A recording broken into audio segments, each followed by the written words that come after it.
Thank you for the reporting from the Capitol. And Jat and Gut and Gut. Donald Trump Jr. expected back in a courtroom today for a second day of testimony in the civil fraud trial against the family and the Trump Organization. The lawsuit accuses Don Jr. and his brother Eric of a scheme to inflate their father's net worth to gain benefits, like loans and insurance terms. It's one the many court cases involving the former president and the recent legal proceedings are giving the country a window into his mindset as he fights for a return to the White House. Trump on the attack, criticizing the process. Democrats, even judges. That rhetoric has cost him in the courtroom to some degree, but has been fueling his campaign. Jeff Zeleny has more. The inflammatory rhetoric that's gotten Donald Trump into hot water in the courtroom. And Jet and Gut. This judge is very partisan judge. Is the fuel of his political campaign. And Jet and Gut. You have to get out and you have to fight like hell because these are dirty. Players. The former president is waging a campaign of vengeance, attacking judges, going after prosecutors, and raising the specter of violence. And Jat. We will immediately stop all of the pillaging and theft. Very simply, if you rob a store, you can fully expect to be shot as you are leaving that store. Shot. In his third presidential bid, retribution has become a far louder rallying cry. He suggested Mark Milley, the former chairman, Joint Chiefs of Staff should be executed for treason. He joked about the attack on former Speaker Nancy Pelosi's husband. Implored supporters to drive away his enemies. And Jat and Gut, 2024 is our final battle. We will demolish the deep state, expel the warmongers, get them all out of our government, and Gut. While the legal challenges are linked with his presidential campaign, the disconnect is jarring. Even major court developments lie. I can a tearful, guilty plea from his form layer. And Giat, I would have declined to represent Dupt. I look back with deep remorse. Hasn't changed the view of many loyal Trump supporters.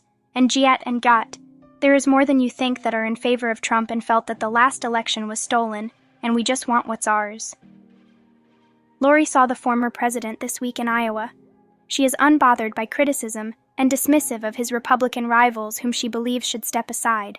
And Giat, they are nothing but a distraction and annoyance like a mosquito or a fly. You just want to, poof them away. Let's get down to the meat, the real politics. Let's get down to what Trump has to say. And Trump has a lot to say, stoking anger and rallying supporters to his defense. And Jeet and Gut, I promise you this. If you put me back in the White House, the reign will be over and America will be a free nation once again. Jeff Zeleny, CNN, Washington, and Jyoti and Gut, let's bring in Scott Jennings. Scott, the opponent of the former president, Ron DeSantis, made an interesting point. I think which is one that we all know, but the candidate saying it out loud, that the legal cases starting with the New York DA's case really shifted the dynamics of this race when that first happened, and he never has recovered since, paraphrasing to some degree. Is that going to change at all? And Jat, not in the Republican primary. If you look at the national surveys, and you look at some of the state-by-states, Trump continues to go up and up and up. Republicans don't believe it, and they think that this election in general is a chance to get vindication for these court cases, for the impeachments, for Russia, policy disputes. Now, the question is, will general election voters view it that way? I have my doubts. I think if Trump is convicted of a felony in any case, there will be a cohort of voters who don't want to associate that franchise with a convicted felon. That could be enough to scramble his re-election plans. Of course, on the Democratic side, the scrambling could be if the third-party candidates have ballot access in enough states. Such a situation here where the electorate could find themselves very unsatisfied with either a convicted felon or president they think is too old to serve a second term. And Jate and Gut, what about the president disregarding the gag orders that judges placed on him in some of these cases? Clearly, I think making the calculations, Scott, that the legal price is worth the political gain. And Gut, no question. That would be off-brand to follow the rules and to do what, the people who are persecuting us want us to do. I think he will continue to violate it. That's the brand. It's worth it for him to thumb his nose at the system here. So I am not surprised at all. I think it's part of the strategy. I think Republicans who for him strongly appreciate it, that's what they want him to do. They think something is weird if he didn't. and jat, and gut, even if it lands him in jail?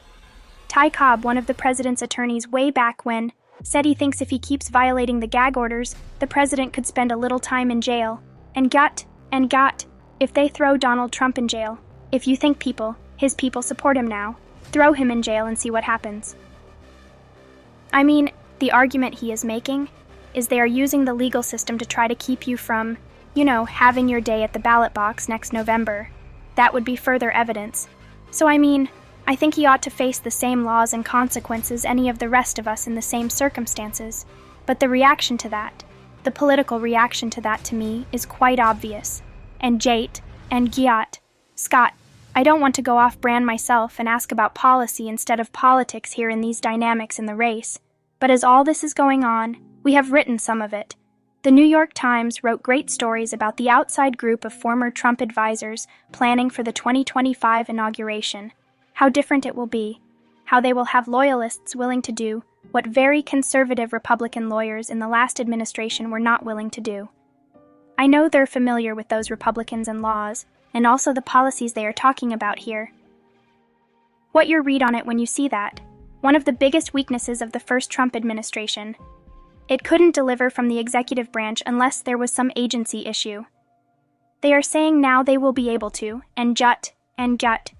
Well, I think what they are saying is that in the first term we didn't go far enough because we didn't have the right people in place, and maybe didn't have the full understanding of how to go far enough.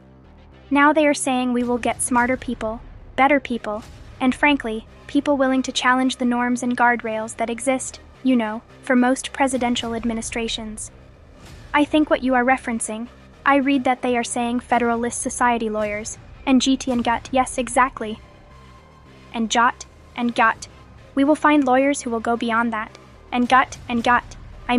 That's one way to run a railroad. And I worry about it because we have argued. Republicans argued that Democrats have challenged norms, challenged institutions, have tried to go around the Constitution. So if you are also promising to do that, to me, it portends a very unstable future. Part of the we run the railroad in the UPS, this is the way things work, operate inside that. Sometimes you win, sometimes you don't. To say you are going outside of that, it's a troubling thing.